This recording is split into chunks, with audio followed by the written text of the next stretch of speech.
Hey guys, and welcome back to Professor Layton and the Curious Village. That mysterious girl that we met, she dropped a ticket. Said ticket has led us to this location. But first we have to go and speak to the village hall official, and, wouldn't you know it, that's Rodney. Ah, Rodney. Buddy. Well, not buddy, more like enemy. More like baddie. Baddie, friend of mine, I think.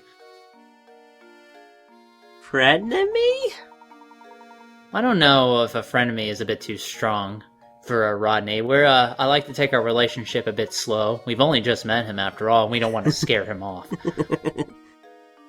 I would like to, but there's a ton of puzzles that need solving, and also I'm not the pot caretaker, so I suggest, or strongly advise, that you piss off and go find him. Has Rodney ever moonlighted as one of those big hooks that drag people off the stage? That's awful. Well, he is an awful person, so it's okay. Well, it's just a weird coincidence that his father happened to be a shepherd's crook. It's like, you bastard, how did you know I used to be in theatre? Hard guess. Okay, we've gone, pretty much throughout 2/3 of the game without a sewer level.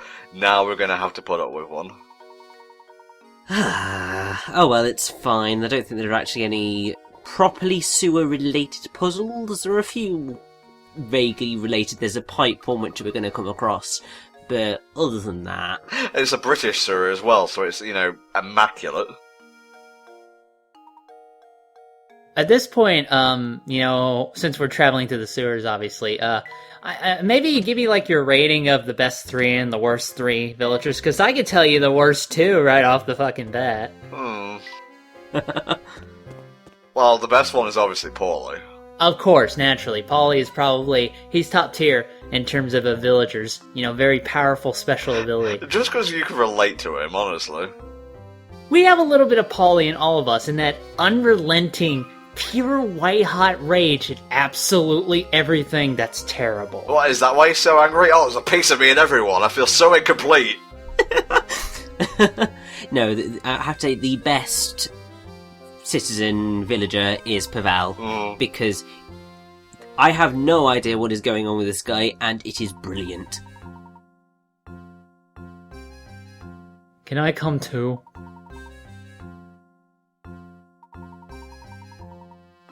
I think the thing that I love the most about Pavel is the fact that he does just use pretty much every language under the sun. Yeah. And it's just does it without missing a beat. Isn't Pero donkey? What? I think I'm getting my Spanish mixed up here. I think perro is dog in Spanish. El perro.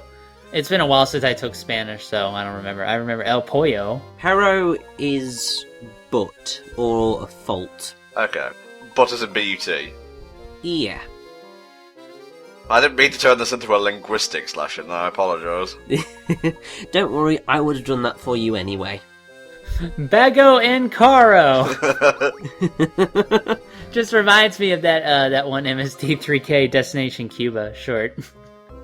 It's a very British thing to go across to, another country. This is a stereotype, obviously, but it does happen. It's like, where can I find the pub-o?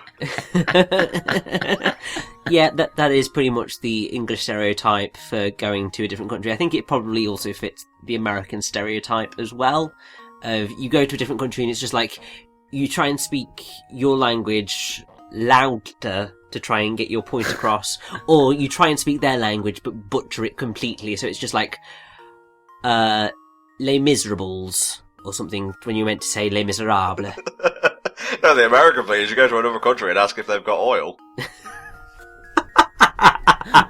We really could use some. You're getting pretty short over here. Listen, we'll build you so many BCs, you'll love it, trust me. What is this puzzle maker's obsession with getting one red ball from slot A to slot B? Well, everyone needs something to obsess over. My personal question is why you can't simply pick up the ball and drop it in the hole. Because there's no ceiling on top of the box that you're solving this puzzle in. Apply magnet to ball, drop in over hole. Bing bang boom, 60 picker-outs, please. Yeah, I should get pigarets for thinking outside the box. This is called being intelligent about this, Layton. Come on. Oh no, but that would defeat the purpose of the puzzle. It's a shame the Layton series ended when it did, because Helldragon's perfectly primed to be the next puzzle master. Pretty much. I think I could lick all of these puzzles. Why are you in the sewer, by the way? I'm just gonna ask that now, and I'm pretty sure I'm not gonna like the answer. Sashin Sharfen, or Scarfen, has no rhyme or reason. He will just appear, he will tell you things that you already know. I go where I want. Also, he knew what you were thinking.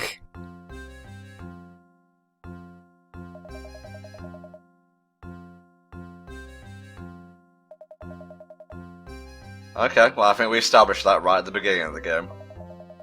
Pretty much. And okay, Sashin Scarfen. I think he wants us to stay. He's either the villain or very lonely. Probably both in some ways. More moving shit. This one's not as bad, thank God. What's the answer then, Richard? Oh God. Give me 1 second. Wait, Give me one more second. The answer is 3. it's 3. Yes, it is. That should do it. Well, I looked ahead too. Go to Game FAQs. Yeah, he's just clicking the button, and that's really just to click it to go to Game FAQs. Wow, this looks hard. That's what I like. Well, one of the things I like about Miracle Mouse, by the way, I can just hit that home button, go on the internet channel, and bada bing, bada boom. Don't have to waste any hint coins. But I have been doing so. I have like 9 hint coins left. Yeah, I mean, I have to say, at least you have the option of those game FAQs right now, because when Miracle Mask first came out in the UK, it came out here first rather than heading to America first. And people in the UK don't tend to write guides, it seems. So I was just like, no! All been there, mate. We mentioned earlier that Matthew is the only sprite that literally moves about the environment. You see a little bit of animation on Chibi, Luke, and Layton, but they're not physically moving, they're just like tilting their heads back and forth. It's more of an idle animation than anything. Pretty much, yeah. And we've solved 100 puzzles now, by the way. Woo! This is 101. I wonder when Luke gets his car, is he gonna call it the Luke Mobile? Like the Layton Mobile? I doubt he would be that lame. I call my car my car's like a piece of junk, I call it the Pussy Wagon. Fun fact, this is another of those unique British puzzles. Oh. The US got one called Weekend Getaway. Basically, Because only Americans take vacations compared to British people. well, I mean, we are the people who decided to invent the staycation during the recession. Shut up, Helldragon, I know what you're thinking. Bite your tongue. I'm thinking all the things. Oh no, you gave him the Helix fossil. Yeah, praise be. Sorry, Layton. Sorry, Richie, you were saying. With the puzzle. Yes. Yeah, so basically it's about you and your girlfriend going on a road trip, and they give you some figures, and what it wants to know is the difference in miles between the distance you drove and the distance your girlfriend drove, because you have it's a long distance relationship. I was going to say the distance you drove in the other direction to find a better time. I thought you just didn't take her in your car and she had to go in her own car for a minute there. Baby, I'll meet you there. Well, no, I think that is pretty much it. You both go different cars. But what's actually really odd is that in the end, the answers are identical. So the UK puzzle and the US puzzle, both of them have the answer of 60. Because why the hell not? This guy looks like an aged Guy Smiley from Sesame Street. Yeah, I'm getting that vibe too. I think I was saying to you, Richie, while we were recording this, if there's any character who'd have like an A up me duck kind of accent, it would be the park caretaker. I believe so, yes. I mean, there's also... wasn't it Jared? Because Jared had the laddie. going on. Who are we talking about here? The guy who's always losing stuff with the mustache and the slightly receding hairline. Gerard, okay. Sorry. Oof, I completely forgot you were talking about that for a second. It's very easy to do, because it's just like, you can remember the looks of all of the villagers, but it's sometimes very difficult to remember their names. That puzzle, by the way, was featured in an Awkward Zombie strip. Really? Do you remember that one, Helldragon? It's been a while since I've read Awkward Zombie. I'd have to go find it again. She's just like, my whole college experience has prepared me for this. Boom. Yeah, she's like a rocket scientist, like legit, in real life. That's nuts. Uh-huh. We're so close to getting all these painting scraps I can almost assemble it. I'd say taste it, but that would be disgusting. Well, especially considering there was that one painting scrap that was in that jar that had the germ puzzle in it. Thank you, Bird. You contributed so much to this scene. Just doing my job. It's 11. I have to say, I do really enjoy those kind of small little cutscenes. They're not exactly doing a whole lot, but they are remarkably effective.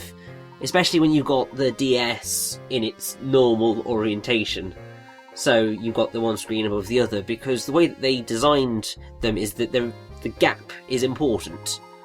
And this does come into play in quite a few moments throughout the Layton series. There's a few moments of it in the Mystery Dungeon series as well, where you have a beautiful vista over the two screens, and it's quite stunning when it's done properly.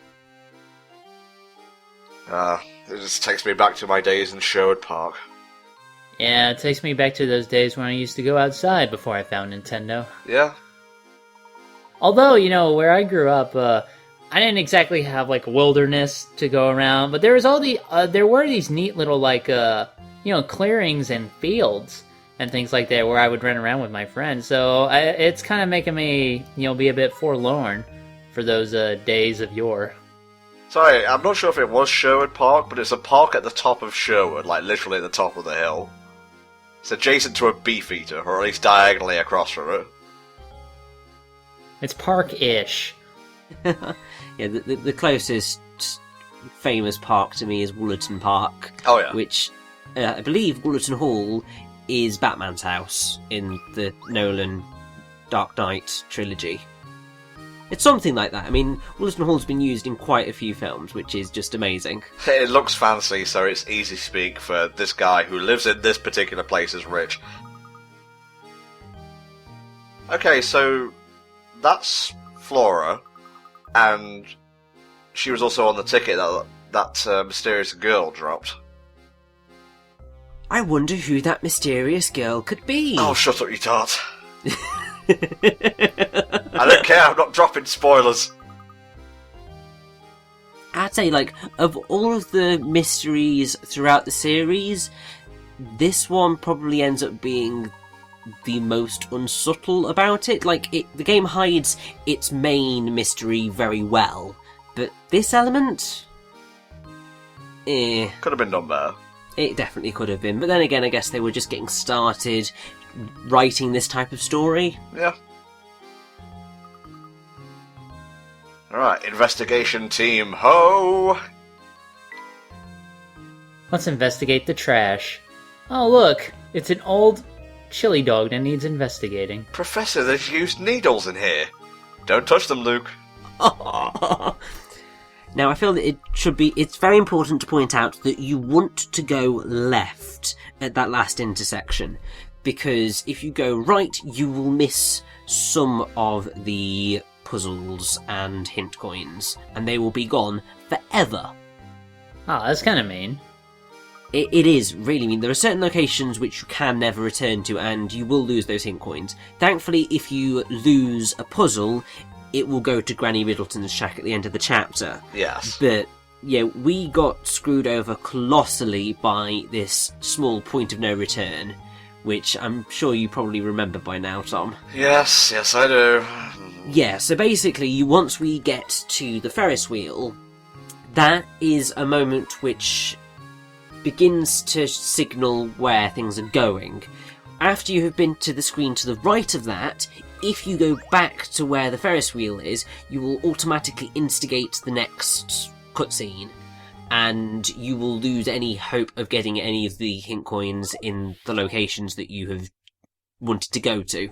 Maybe that's where the one hint coin that I was missing was. It probably could have been, yeah. I mean, it's probably more likely to have been in one of the locations where a hint coin returns after you've already gotten a bunch in that area. Yeah. But it certainly could have been one of the ones that you can lose forever. Because how I recorded the game back in the day was I used an emulator, and I just had like a guide next to me really scrunched up so I could fit as much there as possible. What I did for this is I actually used my 3DS capture device, and obviously 3DSs can play DS games, so I recorded it that way, and using screen share, I had Richie watching me, and he had an FAQ, so it was just very hands-off for me, hands-on for him, and it made the recording experience so much more palatable. Oh god, definitely. And this is something that I guess is probably a good thing to bring up, is the DS playing on the 3DS, because, like, when I first got my 3DS and I started to try and play DS games on it, they never looked quite as good as when I was just playing it on the DS. I think it's because of the top screen's aspect ratio and resolution, so it made it really blurry. Yeah, but I was playing Pokemon Black 2, I believe, and I could definitely see a difference. Yeah, so, I mean, what I do like is that in the recorded footage, it looks absolutely perfect, so it is a case of it's the screen's fault and not the system's fault. Yeah. I know they keep capitalizing Ferris and Ferris wheel. I'm gonna assume, I don't know a lot about Ferris wheels. I'm gonna guess Ferris was involved. Ferris Bueller, my favorite amusement inventor. I'm just imagining that guy on the Ferris wheel now, Bueller. It just gets quieter and quieter as he goes higher and higher. Now, it's funny that you do actually say that Ferris is important, because a Ferris wheel is named after George Washington Gale Ferris Jr., who was an American engineer who created the original Ferris wheel for the 1893 Chicago World's Columbian Exposition. Ah, so that's where it came from. Thank God for Wikipedia. I have a terrible fear of heights. I've been on maybe one Ferris wheel in my entire life. I have not been on any Ferris wheels at all. I am fucking deathly scared of that kind of stuff. The highest I've ever been was at the St. Augustine Lighthouse down in St. Augustine. Yes, you should keep telling me about this. Well, it's one of my best accomplishments. Don't hurt this for me, Tom. Okay. I got it to the top, looked out, said, nope, fuck you, going back down. I support the tourism trade. Peace. I did. I supported it, and I even got a plaque that said I got all the way to the top, and I ain't ever going back. That place is haunted, too, so no thank you. Okay. I doubt it is, but okay. No, there have been reports and sightings, so I'm gonna conclude the place is pretty fucking haunted, because I'm pretty sure some guy has fell from the top quite a few times. Well, you know how hot it is in Florida. Maybe you're just in a heat daze. They also have no guard railing for the stairs very much, so yeah, I was a little concerned. Okay, it's a death trap. I don't think it's haunted, but we're getting off topic here. Let's move on. Now, I should point out that the reason that we had our slight screw-up is because what happened when we did our first recording of this particular screen is that the second we were about to go to the right, Flame decided to show up and sniff one of the Ferris wheel cars. So we were just like, well, I was just like, oh my god, have we missed a hint coin? Have we missed a puzzle? What have we missed? So I was just like, just go back to the left. Annoyingly, once you have seen this particular screen, going back to the left pushes the plot forward. So, yeah, I kind of screwed up there. Well, it was just like mixed signals, I think. Yeah, there's another area to the south of it. Yes, exactly, and that has a couple of puzzles and some more hint coins, so you want to get them. Also, I'm pretty sure that there are 1 or 2 hint coins to do with that particular shack, which are ones which can go missing after this moment. I'm getting a real mist vibe from this particular little area. Maybe it's just like this little platform out, near the lake. Oh, I see something sparkly. And of course Tom will want to pick that up. Of course. I imagine it's going to be very important. Who keeps leaving these things? I must say that they don't have a very well-constructed notepad, because they're just kind of dropping pieces of paper everywhere.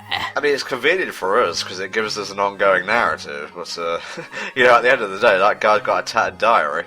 Yeah, the guy who wrote this didn't have a flower to pluck on, so he's plucking out pages of his diary. She loves me not. She loves me.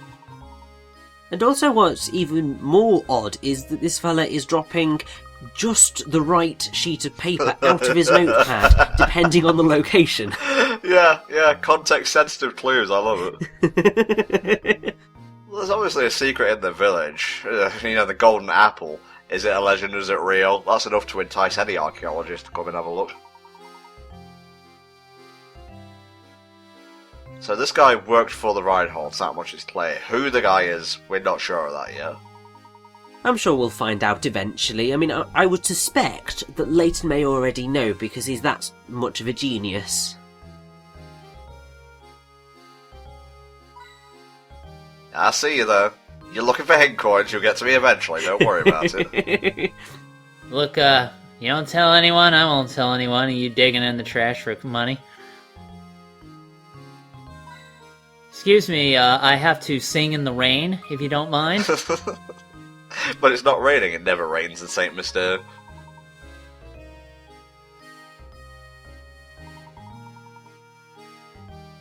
It's nice to meet someone who's vaguely alive, I guess, and not just a stereotype. Well, I mean, also, he's very British, because, I mean, he's talking about the weather. Oh, yeah. we're never happy, it's sunny, oh fuck, it's humid. It's raining, oh god, it's soggy. And also, we always talk about the weather. It doesn't matter where we are. One of our go-to small talk conversations is, oh, we've been having lovely weather, haven't we? Or, oh, God, the weather's been awful. Why, aye, lad, there appears to be clouds in the sky. Haven't seen the sun in over a month, governor. Fuck you. It reminds me of those adventure games where, like, the sun became so powerful because the ozone layer went out, and everybody had to start waking up and doing things at night. It was Text something. I'm trying to remember, but it was like a series of adventure games. You had to do it at night because the sun would nuke everybody during the day, so I don't remember. That sounds pretty bad, actually. I won't mind playing that. Those game series are available on Good Old Games, so definitely give them a look. Luke, brush up. Entertain me. Does he actually play a violin at any point in the series? Well, he's gonna learn now. I was asking Richie, I think you'll find. I don't believe he ever does play a violin at any point in the series. In fact, I don't think there are actually that many musical instruments. I think the organ in Eternal Diva is one, there's the flute in Spectre's Call. Of course. And I'm pretty sure that is it in terms of important musical instruments in the series. Well, you say flute, it's more like an ocarina. Okay, now you're just arguing semantics here. Okay. Well, no, it is an important semantic thing to get right, because a flute is not an ocarina, and an ocarina is not a flute. Well, if they tried a little bit harder, maybe they could be. Yeah, clearly the effort is not being put in. Yeah, I would have no idea how to do that without FAQ. Yeah, I don't like those kind of puzzles anyway. I mean, it is just a sort of... It is slightly difficult, but it is just a maths puzzle in the end. It's just trial and error. It's just like, right, think about roughly what numbers I would need to get to 244, and then just try things out to see what works. I find myself liking the more practical puzzles, like stuff I have to like build or move around a maze, and like stuff that borders on riddles, like A said B did this, but oh, D thinks C is lying, and so on. Yeah, I mean, I think my taste in the puzzles does go mostly to those types of logic puzzles, or to the maths puzzles, but I think that's only because I do sort of like maths, even though I would never have gone to do a degree in it. Oh no! The Ferris wheel! It's alive! I'm coming for you, Layton. No longer will you enjoy yourself upon me. Wow, they take park security really, really seriously here. Like, we found that ticket, we didn't purchase it. Oh my god, it's tracking you down. Here I come. Like, when I think of Curious Village, this is the cutscene that comes to mind, because it comes completely out of nowhere. So you gotta watch out at this time of year. Ferris wheels get especially hungry, and they'll chase down any prey if it means getting dinner. Yeah, just one child. It can live on that for an entire year. I have no regrets! Except that a lot of children set on me. The mini rainbow. Blast. Well, thank you, Dr. Robotnik. I was literally about to say that, so whatever. What's funny is, in Miracle Mask, I forget the NPC who says it, but Emmy is like talking about a Ferris wheel, like moving on its own or something, and Luke replies, haha, that's silly. I love that sort of foreshadowing humour. Yes, the in-joke. The prequel trilogy's full of in-jokes, but I guess sort of they're allowed to at that point because just like, yeah, we've got a stupidly popular series, we can just have fun with it now. And I really do like Spectre's calls, so whatevs. Yeah, you see, the shack has been completely decimated. Funky little shack. Funky little shack. Well, obviously, it's a hidden exit to the next world, Professor Layton. We can go to the warp zone. Get straight to the final chapter. He just jumps ahead like a few chapters. Oh, I don't think we've solved enough puzzles to get here yet. Dr. Robotnik, what are you doing here? Well, I mean, the thing is, you say all that, but we are practically at the end of the game now. We've just got a reasonably short next chapter, and then we're into the final stretch of the game. So, was that Ferris wheel like a boss fight then? Because every game needs one. Yeah, what you didn't see was invisible QuickTime prompts. Oh, no, it's like Undertale. You had to talk to it in order to resolve things peacefully.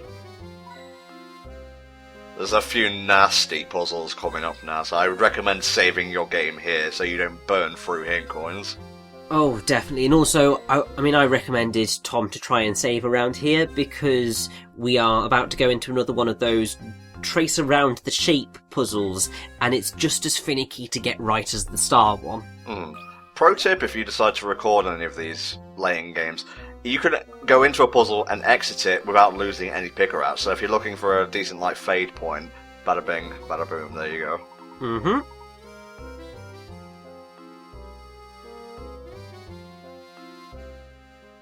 Alright, let's do this.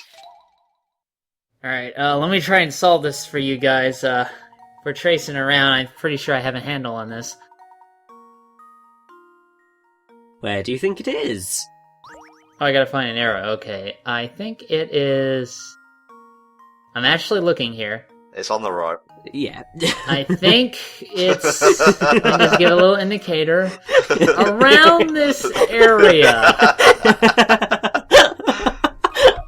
That's just my theory, though. We'll see if it holds up. Now, there are a couple of misdirection kind of things, like, in that puzzle explanation. Do you know what they were, Richie? I can't remember. I wasn't even looking at it. Well, the arrow was pointing up for a start. That is very true. Luke always looks surprised when the professor has something to say. You're fucking kidding me, Professor Layton. Layton. Of course it has to go to Layton. Spot of tea! He even gets that tea brewing minigame, which ups his stats when you make the right mixtures. I fucking love that minigame. Different types of tea, different people want different kind of brews, it's great. I have to say, there was a little bit of a pig to find some of the hint coins in the latter half of the game, so I apologise if it takes a while sometimes. Well, I mean, it's no surprise, because it's just like, right, it's in one of those bricks, stones on the right-hand wall in the centre somewhere. It's just like... Quite a few of them. Yeah. And it's just like, it's impossible to pinpoint where these things are without looking at a picture. Yeah, very big example of this in the next room beyond this door. Oh, God, yeah. Alright, door, bring it on. Give me some time. I'm setting up over here. It's almost like we're progressing through puzzles in a level-based fashion. Get the ball out too, spherical boogaloo. This ball is always getting lost. You know, I turn my back and the next minute, I need some help again. Dude, it's called a leash. Think about it. There's a name on the ball. Gerard. Oh, that makes sense. He's always losing stuff. Gerard will lose his head if it wasn't screwed on tight. Not very good with money either, is Gerard. Just have Gerard, like, sit by himself in a room, and I could swear to God he'll lose something in there. If it's, like, a completely empty room, he'd lose, like, the corners. You enter the room, and the room is completely spherical. I don't know what to do! Oh, I know the answer to this one. He'd lose his sanity. That's true. Yeah, it'd be like the cell. Okay, let's see. Let's just move that back. We're gonna move that one up. Bit far, but okay. And nothing but pocket. You're brilliant, Helldragon. You're Thank truly, you. you're truly a mastermind when it comes to solving these things. Really should Richie be the Layton here? Because clearly I've been solving these puzzles very well, I think. I would think that would deserve some kind of promotion from the save feature. Lord, guard my pimp hand and make it strong. Helldragon, you can be Emmy. No, I don't want to be Emmy. I don't like Emmy. Oh, you just pushed one of his trigger buttons. I really don't like her for some reason. And I admit that's just me. But I think it ruins the dynamic. Honestly, I do, because Layton is kind of, you know, he's obviously the mentor, Luke is the student. Emmy just kind of is there to do, because they don't want Layton to be fighting, which is weird. I just think it's fine with Layton and Luke as it is, personally.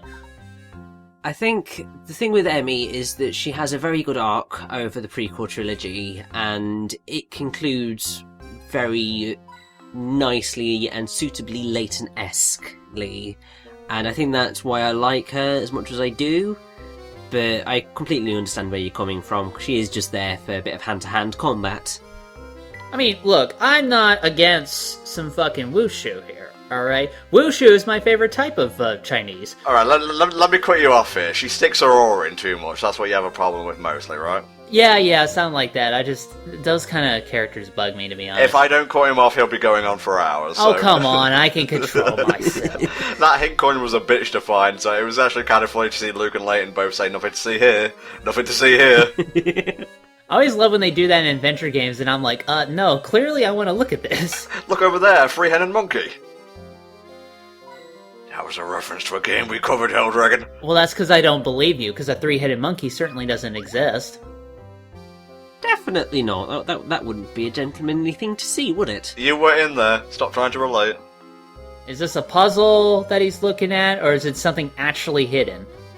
I believe this is actually plot. Okay, so it's a hidden plot, Professor. It's a hangnail. That is a key. Looks like a little skyscraper. I wonder what it could be for.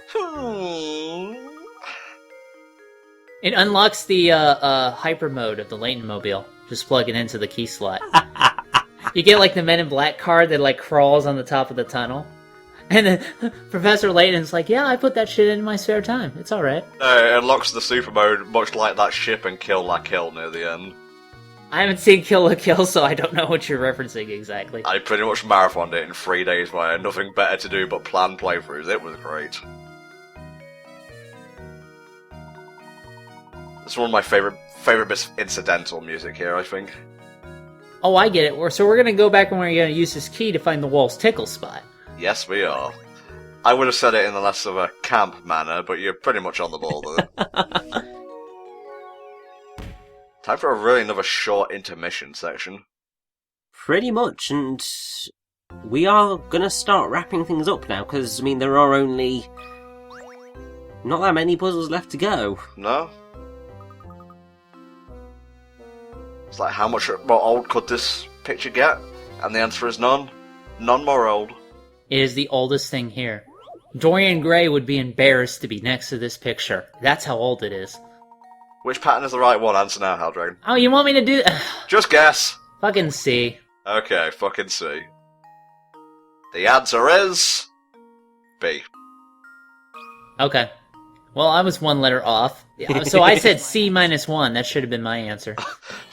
You're a fraud. Every puzzle has an answer. Look, my expertise is combat, clearly. I mean, in role-playing games, I always played the fighter. Come on. Ah, okay, so you're a fighter. Okay, I'm gonna rejig the group dynamic. Richie is Layton, I'm Luke, I know where you're going with this. and you're Emmy. There we go. See, you don't have to laugh, because I already knew where you were going with it. Well, you walked right into it, mate. You make this far too easy for me. Nothing wrong with a little rolling thunder, you know what I'm saying? Yes, indeed. A bit of a roundhouse kick every once in a while. Mm-hmm. Roundhouse kick, karate, chop, zoo. I'm gonna teach you all of the kung fu. Yes, thank you. Didn't realise we had the Onion Master in this call. They don't like it when I sing. Probably because I'm better at it than Tom. Yeah, I'm just jealous is my problem. That's all my problems. Let's go back to the village, implying that the park is not in the village's jurisdiction. Or maybe I'm just splitting hairs there. God knows, but I think we need to head to the inn first, don't you? I'll just check in. Get a quick sippy.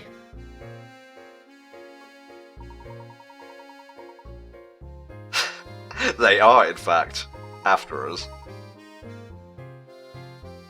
Okay, I guess we're going to head back to the inn, and then I guess we'll head on over to that mysterious wall and see what we can see.